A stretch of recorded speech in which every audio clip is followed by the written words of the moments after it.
Hi guys. happy day.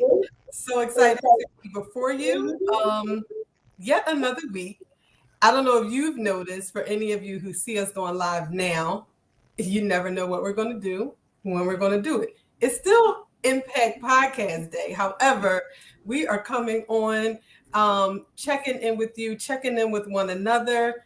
And we're going to start now. We're not even going to wait until our scheduled time, because sometimes conversations are so timely that they needed to happen now. So here we go. Here we go. Here we go. Here we go. Today's conversation, right? So I called it me versus me, and this is why. Um, and we've had some of these conversations, and I've been having this conversation with myself as well as with others around this space of learning myself. Like I feel like I'm relearning who I am, and so what best serves me, what no longer serves me, who am I, um, what's best for me. And I don't know if you've seen years ago, Lauren Hill came out with, she had like the live recording. Did you see that years ago? Mm-mm. Mm-mm. It was really, really powerful because I've always loved Lauren Hill, but I think this was during the time she hadn't made music in a while, and it was live and it was raw. And she said I'm something gonna have to go to YouTube and find it. so good. Oh, Okay. it's so good. So Okay. she says, I'm coming before you, and I'm no longer like the Lauren Hill you used to know. I had to reintroduce myself to my parents. I had to reintroduce myself to me. And that always resonated with me because, right, I'm 43, and I am not the same person I was when I was 20, when I was 30. I am not the same person I was from last year. And what I am doing is I keep taking these moments to kind of, I think I'm gifting myself with the time to, we talk about pausing, the time to pause and really like assess, right? We have this podcast where we ask questions and we have conversations. And I don't think that we do that enough with ourselves, to gift ourselves the moment to say, you know what? Do I really like, do I still like that? Like, is it okay to treat me that way? And interestingly, I'm more so thinking about me, like me treating me that way. Like, sis, it's you. Like, what? Who told you you had to do that? I'm so excited about this conversation. I'm so excited about this conversation, y'all. I'm so excited because I've been doing the self-love challenge, right? Yes. And so what you're saying is all about how you treat you, the Yeah. relationship that you have with yourself. And so that was the journey that I got to a couple of years ago because very much like Lauren Hill, very much like what you're saying, honestly, if I can just be like so 100% transparent, and this week specifically, and on um, went Tuesday, Valentine's Day Tuesday, it was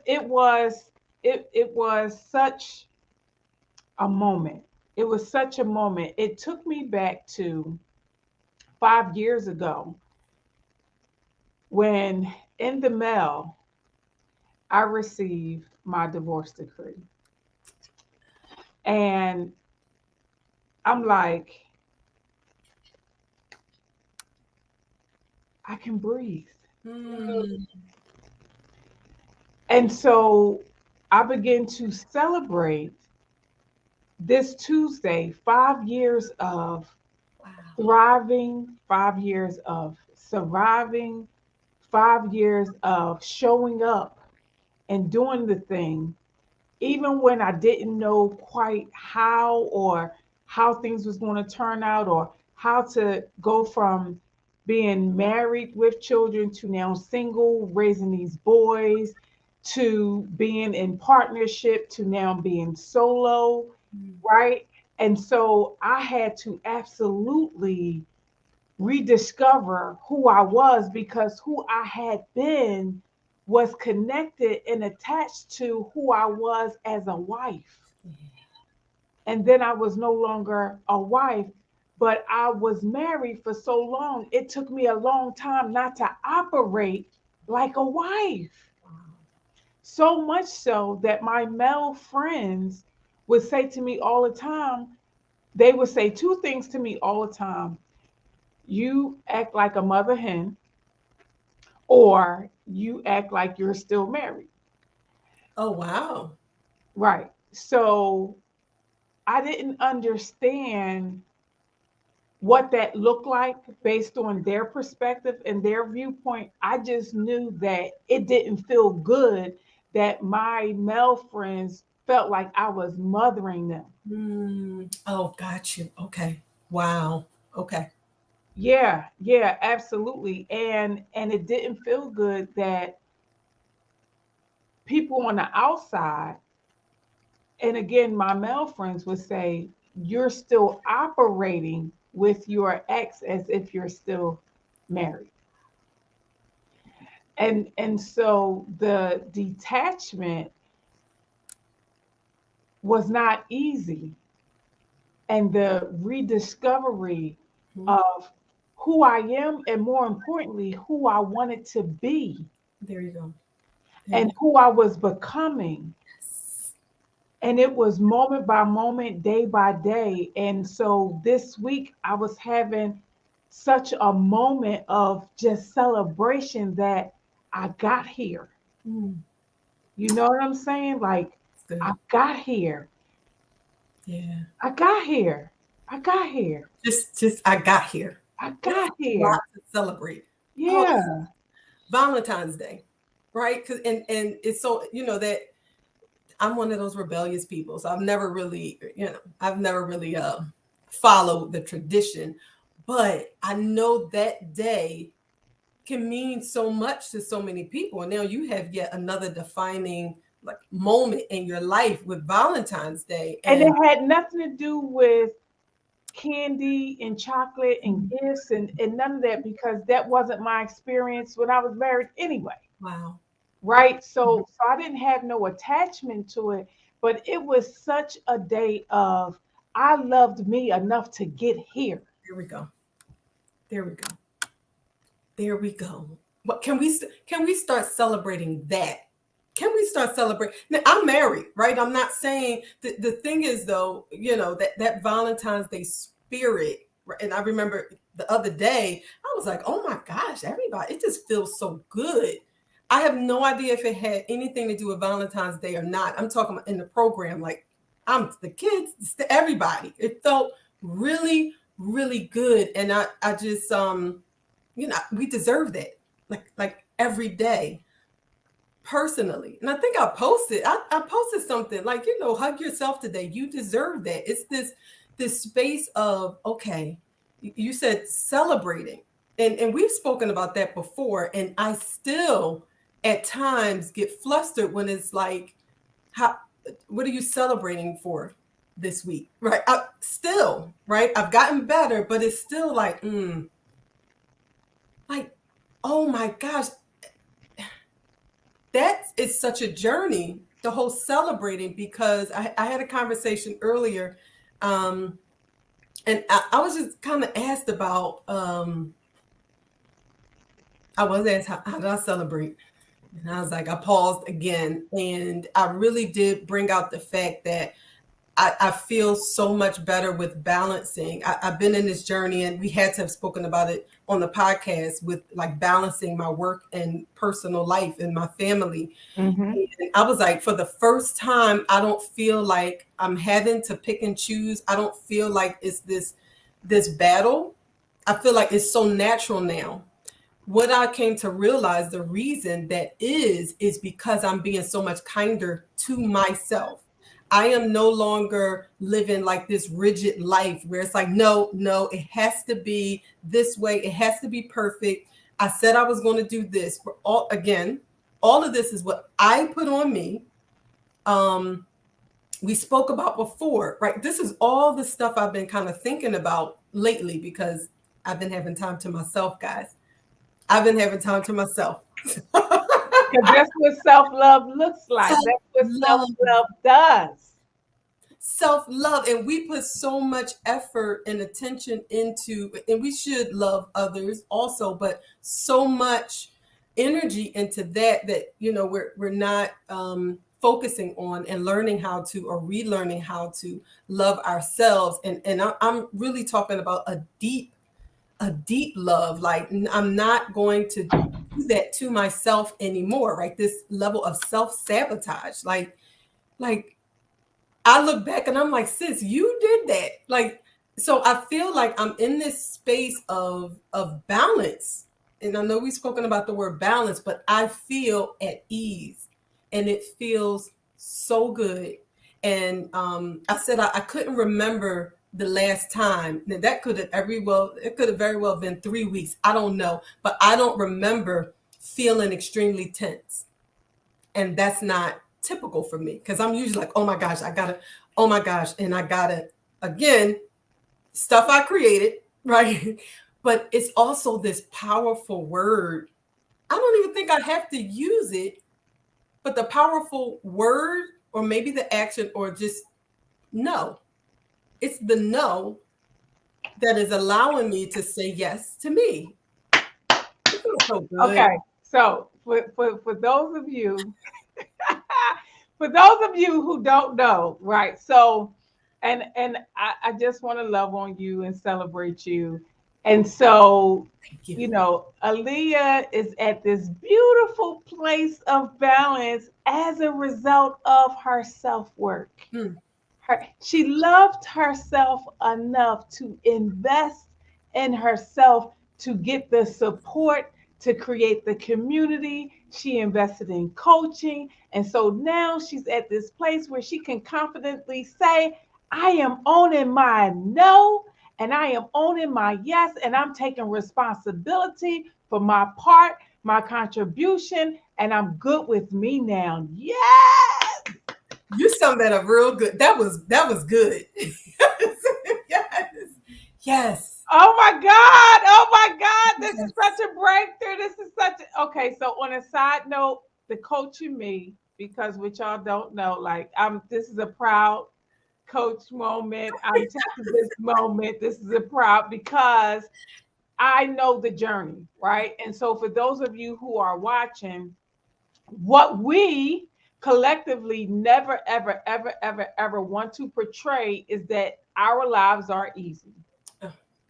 Or make it look like it's easy. And so the impact is really, and it was created in having real conversations with real people. And Aaliyah and I do life together. Yes. And so to see her at this point where she can articulate this balance is just so beautiful, because I know that with all of the moving pieces that happens day to day, in and out, and just like some of you who are watching, like your moms, one of the things that Aaliyah, Damaris, and I have in common that makes us just so amazing is that we're moms, and the three of us have a 10-year-old child. Like, I get so geeked over that, right? And so, Aaliyah and Damaris are married. I'm single. However, we have this amazing sisterhood and community because we have so many things alike. And so even though we're bosses and we have businesses and we're doing a daggone thing, at the end of the day, we get to be transparent and we get to just be like, girl, today was horrible. Today was horrible. And we get to process and release in a safe space that we created. And so it's because of that, the me versus me, that allows us, because we have community, to have these internal conversations like, check you. Yes. Check. This is a mirror check. This is a mirror check. Who told you that? Yes. That's a lie. right? Yes. And Yes. just being able to process through all of that. So I just want to love on you. Oh I'm my so gosh. proud of Thank you. you. Thank you. It feels so good. It really does. And it has nothing to do with anyone else, right? And so then what happens too is that the residual starts to happen. My kids and my husband and everybody got to be able to see it. But even if they don't, like I know I'm better for everybody. I'm better for me, right? I just see it and feel it. And um, it, I think we spoke about this before. I don't know, but you definitely know this for sure. And so Miss Linda, my mom was on the podcast early on, and we spoke about legacy before and all of that. Even in that, I put that on me as well, meaning I had this thought in my mind that, my mom needed me to do XYZ. She didn't ask me to do not one thing. Literally. So I literally went back to the first time we had the conversation about us partnering together. And I promise you that was like the only request. It was kind of like, I found this building. Let's do it together. That was the only request. I created this full narrative about what she needed from me, and that my life had to be about creating this legacy for her. And it brought on so much. I brought on so much in that conversation I created. Right. So I'm saying all that to say, and I don't know how many of you can relate to just really thinking about how much people are asking of us. Because a lot of, like there's been times because everybody needs it. I swear, if I don't do it, it won't get done. And I got to do this, and then I got to do that. Nobody asked you to do XYZ, which is why sometimes we feel frustrated and overwhelmed, and we're like, I just got to do all this stuff. But it goes back to that's a lot. Like, who told you that? And we got to check this internal chatter that we've created, that's what I mean by like the self-sabotage and the stuff that we're creating for ourselves. Because even in that, it's been 15 years. And I just thought back to that moment where that was really the request. And so I had done what she asked me to do years ago. The request was done. It was done. And then it's kind of like, no, but then, I got to make sure she's good, and I have to make she's good.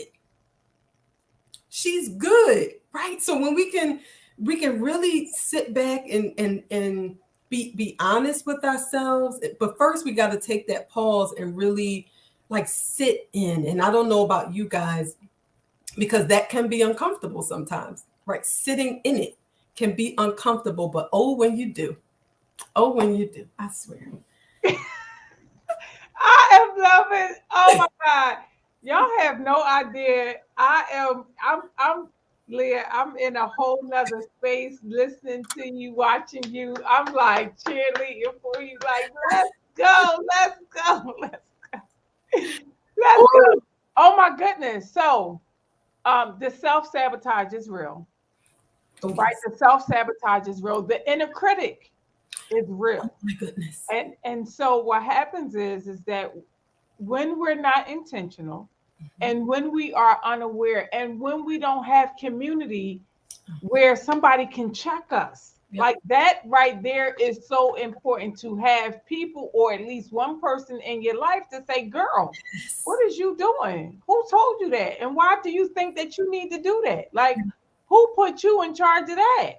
And so, it's out of those conversations, and all of the conversations. And this is why accountability is important. This is why accountability really is important, because when we are left to ourselves, I know for a fact, so much so that I had to really work on like debunking or like talking me out or talking me off of, right, the ledges that I create. Because in my mind, but what I learned was that it was from trauma. Mhm. So because of historic trauma, past trauma, I was painting everybody with the same brush. So then I would go to a conversation, I would hear keywords and I would go into the conversation and my mind would immediately take me somewhere else.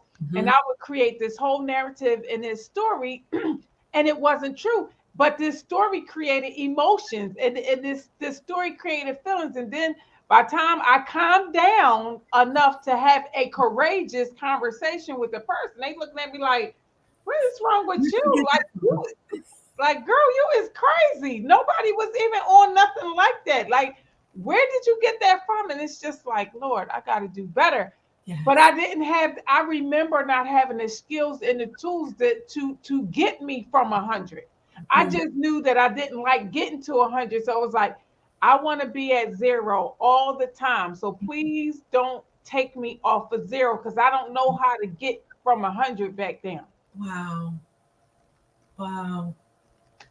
That's good. Keep me Yeah. at 0. Like, Yeah. because I don't have the tools or the resources to navigate anything else. So when we talk about this me versus me, for me, it was being open to feedback, being open to people who could see my blind spots and who I knew didn't have an agenda. But even in that, it took time to build those relationships for me to trust them enough to hear them and allow them to speak into me. And a lot of times, because of past relationships or trauma or hurt or whatever, we're like, can't nobody say nothing, can't nobody tell me nothing. And we just have this mask on, or we have this exterior, uniform on, this armor. Yes. We have on, Brene Brown talks about the armor, right? We have on this armor that really protects us. It's self-preservation. And so what happens is when we are unaware and we operate from self-preservation, we then go into attack mode easily. We walk in offense, our feelings is hurt, and we're always, some of us anyway, most of us, I'll talk about me, because I used to be like, I wish you would. And having this posture of wanting to fight, being very confrontational all the time, but not understanding my why, not understanding what led me there. Just knowing that I didn't want what happened in the last relationship or in the last incident or scenario to happen again. So I cloaked myself in self-preservation, and what that looked like was not nice. That's good. That's good. That made me think about something you say often that I think is just a great tool for us to have when communicating with other people is that what I'm hearing you say is, right? Because then let's not waste time. And then I'm also helping myself not go to this space of what I created in my mind. So clarify, am I hearing you right? And now you can confirm, cool, now we can keep going. And that's so good in communicating with people, even if that's a tool for you, right? If that's like a personal tool so that I don't go in another direction. Now I done riled myself up because I'm really careful about that. I am not going to kind of create this thing, see, because I'm gonna tell you what they were saying. Right. No, right. Right. It's like when you walk in a room and everybody get quiet, you immediately assume they're talking about you. Yes. And they don't have to be talking about you. Or you just was so amazing when you walked in the room, you took their breath away and everybody paused. That's it. Right? I choose that one. Like, hey guys, hey. There we go. Yeah. I love that. Those tools, like those are the tools for success. And again, we're talking about helping ourselves be successful. Like that's the tool we need to start, like you said, like using the tools or even seeking to find the resources that we need to help us navigate when we're not at 0 or when we're not at our safe space. Okay. All right. This doesn't, like, how do I navigate where I am right now? Or how do I navigate in this space? And you spoke to it in regards to like safe community. Community is everything. Community is everything because here's the thing that I've learned over the years that really helped me. I Because I kept having the same experiences, I realized that I was the common denominator, Mm, wow. right? Because it was the same behavior dressed in different clothes, different body. So as the behaviors continue to repeat, even though the body looked different, I'm the common denominator. Wow. So I started asking me questions differently, right? What here was the game changing question that I started asking me, and I took to God in prayer. Mm. What is it in me that keeps attracting this behavior? Now, that's a little heavy, right? Now, that's a little heavy for people. Let's talk about that. Let's talk about that. Because you have to really you have to be ready. You have to be ready. I don't know if everybody's ready for that space, but let's get them ready. That's good. What what is it about me that is attracting these same people, the same conversations, the same issue? That's good. Because it's not always everybody else. It's not. It's not. And what happens is, and this is so good, especially from the perspective of managing people. Oh, Especially from the perspective of managing people, you find the same person always in stuff. You yes. find the same person, like wherever they go, this stuff follows them. It's them. Yes. It's them. But because of their trauma, Mhm. There you go. because of their past relationships, they don't like they're blind to what they're attracting and what they're creating. Yes. So I was blind to what I was attracting and what I was creating. But there was something on the inside of me because it was so painful. Like it got to a point where I was just like, I girl, what is wrong with you? Right? Yes. So I'm like, okay. Tired. Just tired. Beyond. Like I got to the point where I was beyond my beyond. Okay. And I'm literally like, okay, you say you want something different, but this keeps showing up. You say you want something different. And this isn't a male conversation. This is a male and female conversation. I'm talking about behaviors. I'm talking about how people approach me, the conversations, the relationships, regardless of whether they were male or female. And this is how I knew that it was me because it didn't matter whether it was male or female. That's So huge. I'm like, okay, all That's right. huge. How do I so this is what the answer. So when I asked myself that question, when I took that question to God in prayer, what I realized was that I needed to work on my communication. Okay. There we go. What I realized is that there was a yearning on the inside of me for community.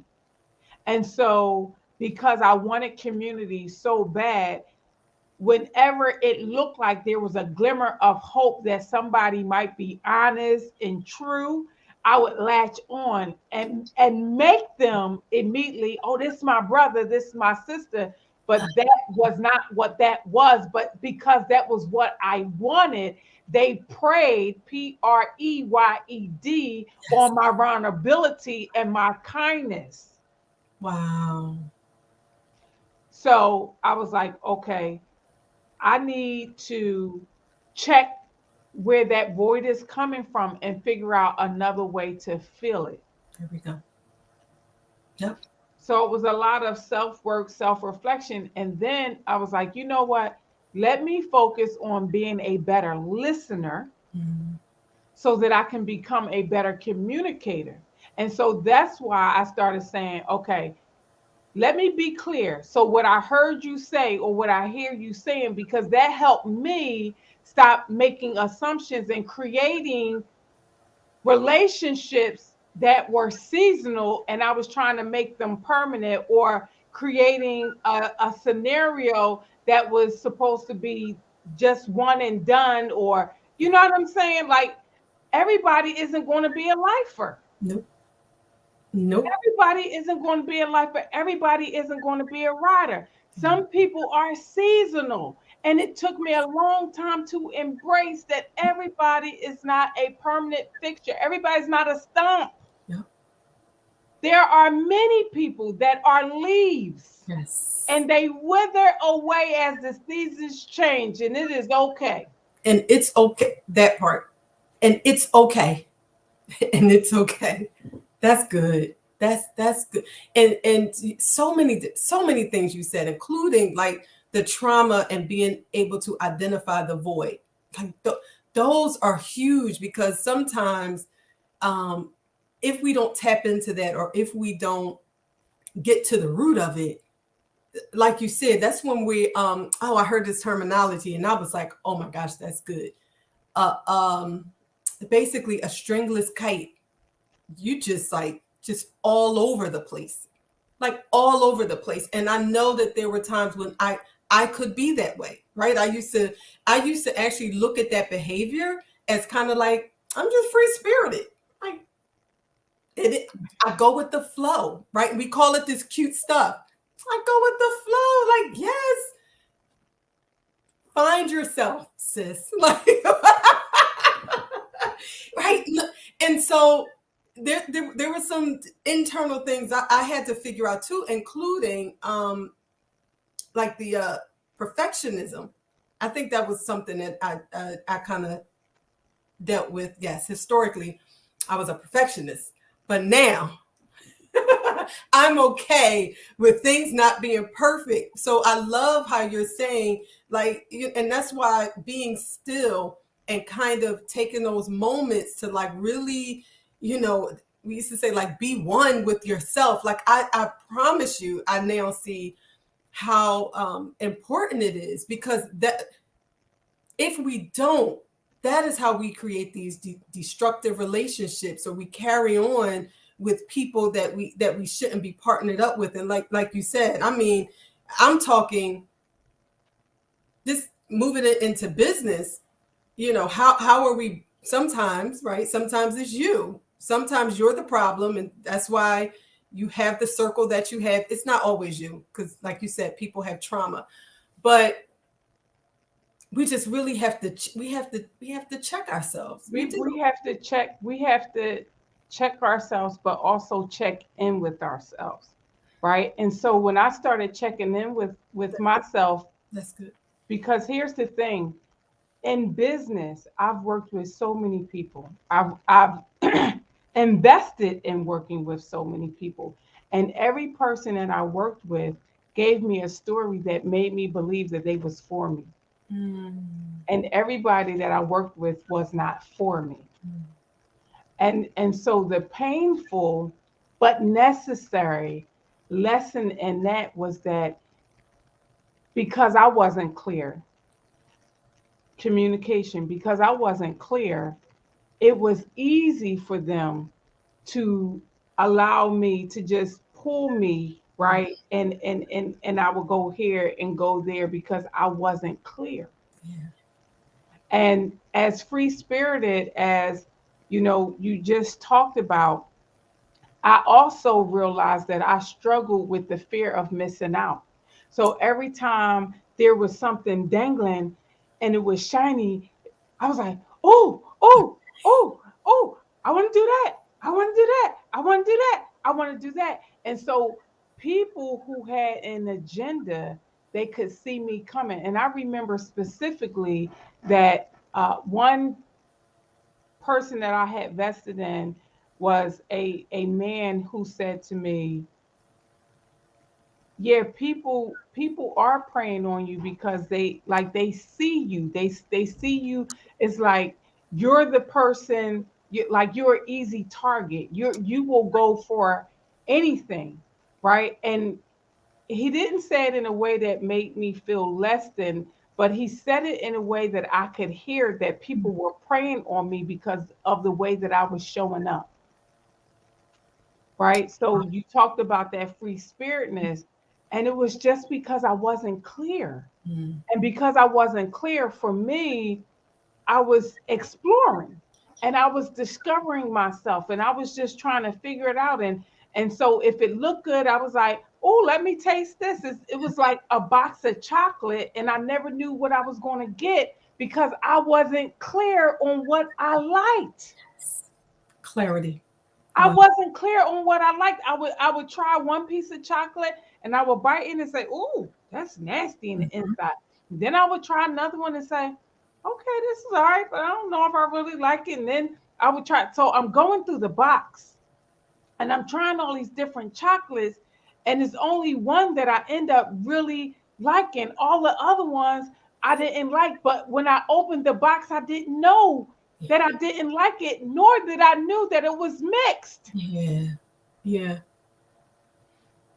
Right? So what Brene Brown talks about is this conversation of shame, and how I got to the self-love journey is that I realized, and this was another man. You know what? I've had some really, interestingly enough, I've had some really great men, coaches, and mentors who could see my blind spots. Okay. And this one guy specifically was like, you don't get from this day forward, from this day forward. And I use it because it just changed me on the inside, Leah. He said, you don't get to be the judge and the jury in your life. You don't get to be. You don't get to be harsh. You don't get to be, condemning you. So when you talk about you, if you don't have nothing nice to say about you, don't say nothing. That changed my world. This was a couple of years ago. Changed my world. Nobody had ever said anything like that to me before. I'd never heard myself not being kind to me. I didn't know. That was a blind spot. But when he said that, I was like, oh, okay. This was a good mirror check. Yeah. But it took me being willing enough to go through all the chocolate until I found the one that I liked. Well, it's a word I kept hearing as you were telling that story was right, discernment. And it's this level of discernment and really wanting to, and oh my goodness, is that huge in life, and just navigating our lives in general, and having conversations with my daughters too now. It's similar to, we have the core values conversation all the time in business mostly, but it applies in our personal lives as well. And this is how I relate it. Right. I didn't even know it was as profound as it was when I put it in my high school yearbook. But if you don't stand for something, you fall for anything. And that is what I kind of define for them in regards to the personal core values, because when you stand that firm in who you are as your own personal brand, because that's who we are, then people prey on you, or you sway any which way, because you allow people to just give you, anything, or you attach yourself to like anything. So, learning ourselves and saying, what, this is what I stand firm in. And I'm not, it sounds easier said than done. However, we still need to get to that space where we're able to navigate life a little more anchored. And I don't want to be so free-spirited in that way. I don't want to be rigid, because that's what kind of, that's a lot. That was a lot on me. But being anchored, yet free enough to make decisions that I could change my mind. That's another thing. I'm okay now with like, it sounded good last week, and I'm not going to do that. But being anchored, I think that's a good way to say it. Anchored in your personal core values, and standing strong in who you are. And like you mentioned, just kind of being able to choose, and be able to say no, and be able to communicate, so that we can gift ourselves with this level of peace and not attract the people who are preying on us.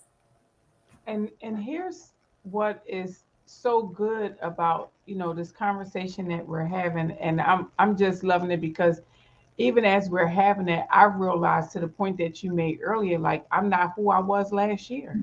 Mhm. I'm not who I was last year. And so one of the things that I have learned from another one of my coaches, Lisa Nichols, she says, you gotta be anchored, right? You got to be anchored when it comes to those core values. She uses a different words, but her point is there's your like your goal is anchored in sand, is what she says. But Ah, you have to remain fluid and flexible so that you can pivot with ease and grace, there we go. right? And so your goal, right, the person that you are becoming, those core values. So at I'll be 45 this year, and at 45, for the first time, I and people will say, I'm very this, I'm very that, I'm very. What I realized though is that as anchored as I've always showed up to be, I Mm, am more anchored now because I can move with grace and ease like I've never had before. that's it. That sums up the whole conversation. That's it. Because what I love about what you said is right, the perception of like how I showed up. The difference is it's not about how I'm showing up for you. It's like, no, this is really where I am. Now you could choose to look at it however you're going to look at it, but I'm anchored and I'm at peace with that and I feel good. And that's really how I started this out. Is like it feels good to be in this place. It feels good, right? To not be so confined by whether it's society or by what people said, what people didn't say, the trauma, because we are not our trauma. Oh my gosh, it's just so much evolution. It's the evolution. I'm excited about the evolution. That's what it is. And it's the evolution, and it's also us giving ourselves permission to evolve. There we go. That's it. Right?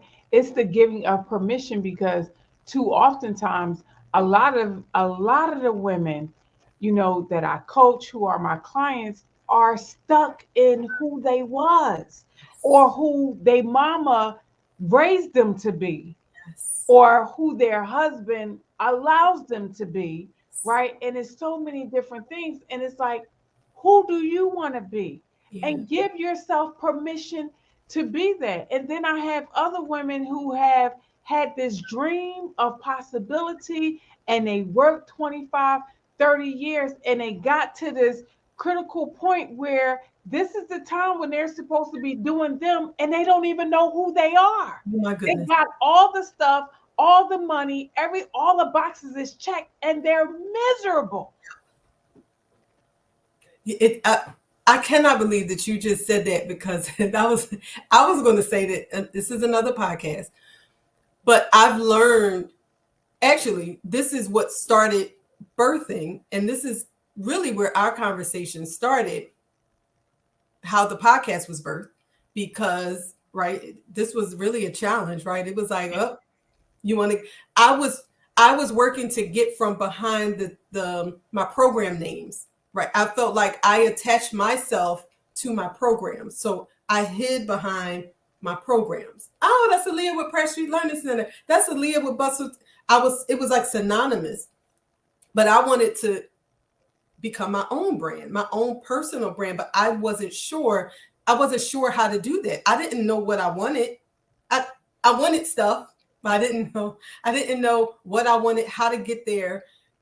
And I think a lot of times, I'm sure in many industries, but especially early childhood education, because we pour so much of ourselves into this work that we love and we're so passionate about, that's where like everything goes. It's like, so much so that, I don't know about you guys, but there were times I would get home and I'm like, I ain't got it. Like I need a minute, or you frustrated from the day because you've given everything that you had there. But I think it's time for us to separate the two so that we can be able to define ourselves and who we are. And this is me, and I stand firm in that. but that's my business. That's my business name, but here I am.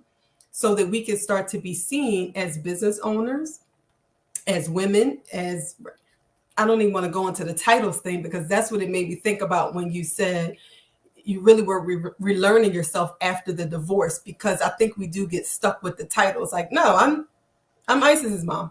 I'm right. Exactly. Exactly. Right. So Who are to you? that place? That's right. Yes, That's exactly. right. That's right. If you gave yourself permission to really explore what was possible, who would you be and what could you do?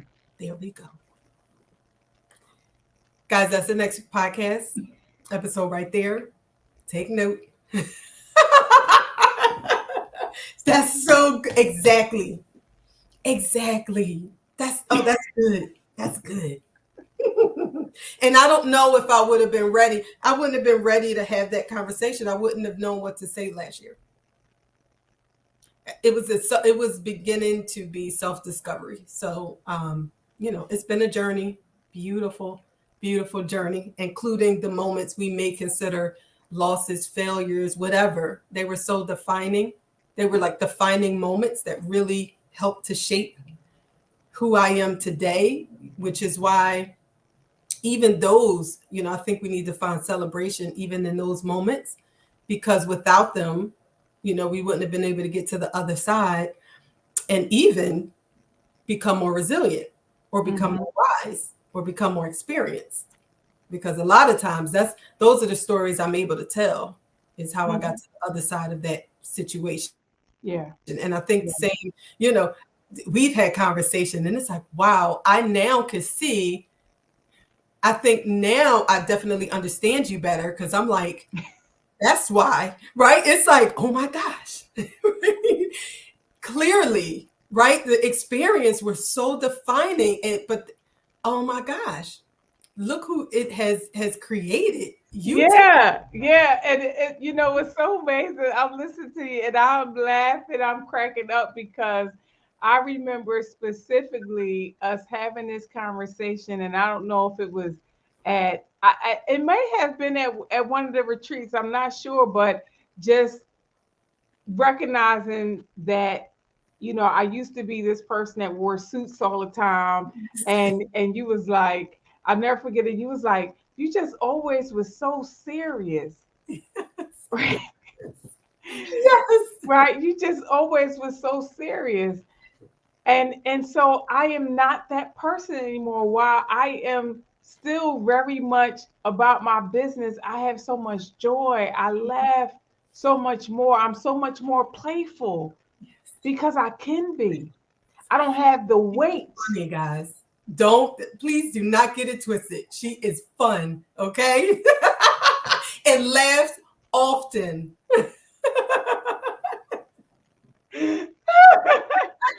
All the time. All the time. But it wasn't always like that. Wow.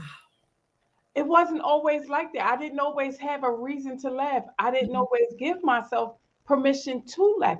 I didn't give myself permission to take the cape off and the mask off.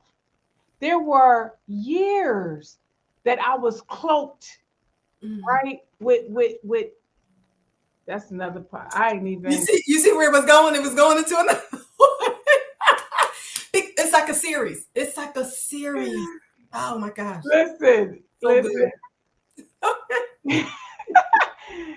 I know that this was for somebody tonight. Somebody needed to hear us have this courageous conversation on tonight, because what we were talking about the other day is that people too oftentimes only see us based on the hat that we wear. Yes.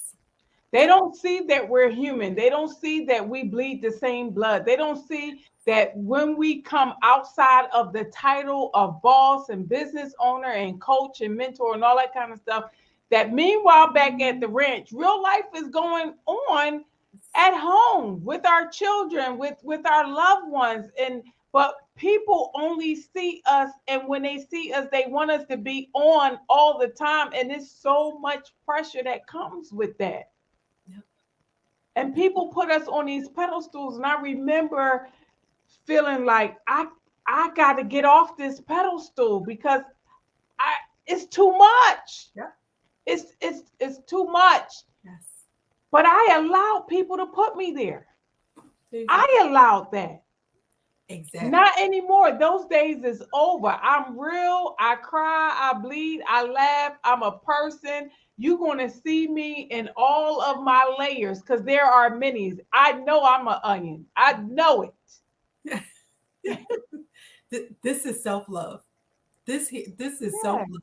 Even realizing, right? A lot of what you said, just coming to that place of realization and being okay with it. Self-love, because you're not beating yourself up. Absolutely not. Because here's the thing. This is the self-realization. And I posted this, and I've been posting it all week. And I'm gonna do a shameless plug here. Like, y'all really need to tap into my daily affirmations and all the little stuff, because I'm really about this self-love stuff. Like, it's so personal because of how long it took me to get here. And for me, and I don't know if this is true for you, Leah, but like, I wasn't raised learning how important it was. I wasn't raised, there was no examples of self-love. There was no examples of how to take care of me. Mm-hmm. There were plenty of examples of what you need to do to position yourself for somebody else to take care of you. Gotcha. But there was no examples of how I take care of me, mind, spirit, soul, and body. How do I make sure that my cup is full? How do I prevent from getting to that place of exhaustion and depletion? How do I own my no and own my yes? I wasn't taught that. Yeah. And so what this journey has taught me was to love me enough to be okay with not being okay. To love me enough to not to ever put the mask on if I don't want to. To love me enough to unapologetically and unconditionally show up for me however I want to, when I want to, regardless of what anybody says. Like, I love me enough to celebrate my small wins, and I love me enough to be corrected, to position myself in a community where somebody can shine a light and say, girl, you don't look too good, or you don't smell too good, or you don't whatever, and not be offended and feel like everybody is attacking me. I'm going to stop right there.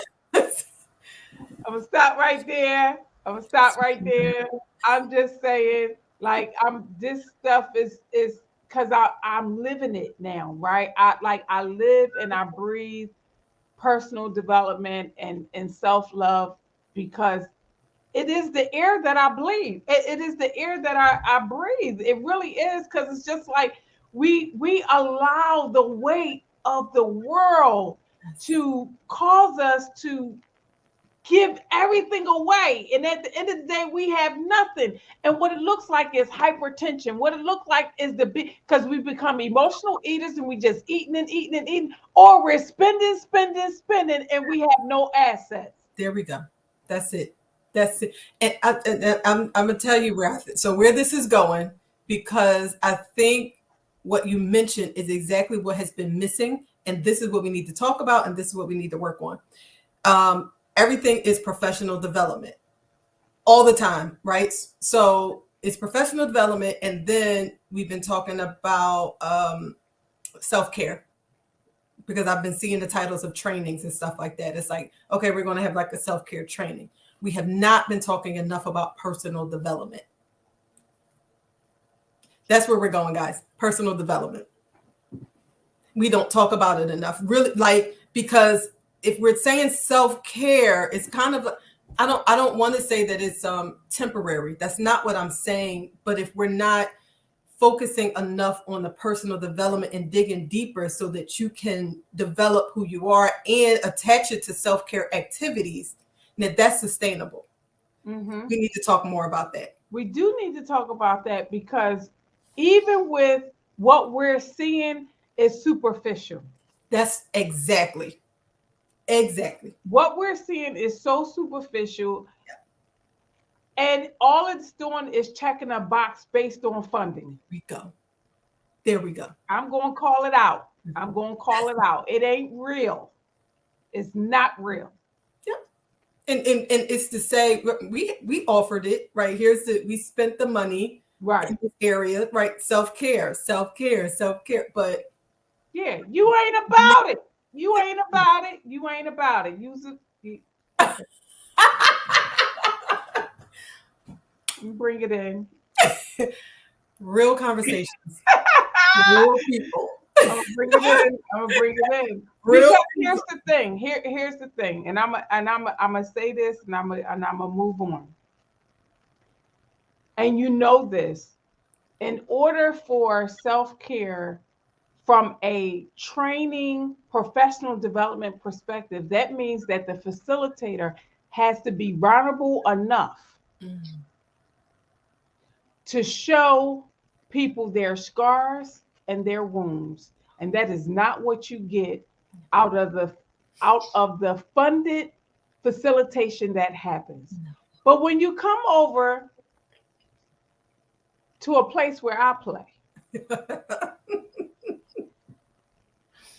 you're going to get the raw and dirty. You're going to get my wounds, my scars. You're going to see me bleeding, because that's how we heal. Because you need to be able to see yourself in me. You need to be able to see yourself in Leah. You need to be able to see yourself in Damaris. Like, at the end of the day, some days we're bleeding. Some days we're bleeding. It's not always makeup and glamour and pictures and lights and cameras. Some days we're bleeding. And so when you come on to any of our opportunities that the three of us offer, whether it is group coaching or one-on-one, or even in our leadership, I just want to take a moment and talk about even in our leadership fellowship, our 18-week. And I hope that you guys would really consider joining us in cohort 3, because for us, it's about leadership in action. And what does that look like when people are at your door and they're trying to shut you down, and they're trying to silence you, and they're trying to, sabotage the good that you're doing? Yes. What does that look like? What does it look like when you feel like you are surrounded by people who don't understand what quality looks like, or people who are not about really servicing the families and the children, and you still got to smile, you still got to show up, and you still got to do all these things, and it appears like you're going against the wind. Yeah. That's the kind of stuff we have. Real conversations. It's not about the book or the curriculum. What does this look like in real life, in your program, in your situation, in your home? What does this look like? Those are the conversations that we have in our leadership fellowship program. And those are the conversations that we have when you invest in coaching with us. Like, I just got to bring it in, because we can get on here and we can have these wonderful conversations. And at the end of the day, y'all go back and y'all say, oh, that was a good conversation. But without accountability, there's going to be no change. No change. Yeah. And so I have become who I am becoming, and Aaliyah has become who she's becoming, because we love ourselves enough to realize that we can't be our savior. I'm done. That was a good one. I was like, wait. That's a good. I think I found the book too, because I wanted to. We're so out of the box that I don't know if you guys are familiar with Brene Brown, but Obiama added this in the curriculum. And when I say this is so much deeper than like ECE, right? And I think this book in itself, right? So Dare to Lead, Brene Brown, Brave Work, Tough Conversations, Whole Heart. So what we do is we go so much deeper than surface. And not that everything can be fixed in 18 weeks. However, the approach is so holistic, and it deals with you and your inner self and your personal behavior so that you can be a better leader, ultimately being a better person. That is the type of stuff we do. We are all about, we spoke about the different types of leaders, and definitely transformational leaders, right? If we're not going to be working on something that's transformational, I don't want any parts. That's like a waste of my time. I want transformation. We don't know the day nor the hour that we have left, and I don't really have time to waste. So I'm just saying, we've mentioned it many times. If you like to play with us in the sandbox, we are here. We are here. And this platform really is really to have these real conversations. That's what it was all about, right? Real conversations, real people. And we want to be able to connect with you. So the stuff that we put together and we create is because we feel like it is not available. So we create the table. That's it. That is who we are. The Impact Podcast. The Impact Podcast. That's it. Thank you so much. Thank you so much. This was so good. So good. Again, like Obiama said, I know it connected with someone. And again, even if it's about the one, we were happy to connect with you. For anyone who's watching the replay, share a comment. We will have more. Thank you for joining us. Thank you, Obiama. This was so good. If I could hug you right now, I would. This was awesome. This fed my soul, right? Yeah. And those are the kind of feelings that you should have in your communities when you're connecting with people. I'm just saying. Yeah. Thank you again. Absolutely. So listen, you guys, we definitely, we're here the first and third Thursday of each month. It's usually 7:00, but today we just was like, let's do it now. Flexibility, fluidity, it's important, right? And so we want to hear from you as early in the year, or if there are specific topics that you like, I want them to talk about this. And it could be anything, because we're very open, knowledgeable, and we're doing real life. And so there's no topic that is taboo. So if there is something that you want us to discuss and explore, or you may want to be a guest on the podcast on the Impact, we would love to have you. Come play with us. Come join us. There we go. Awesome. Until next time, guys. We'll see you soon. Thank you.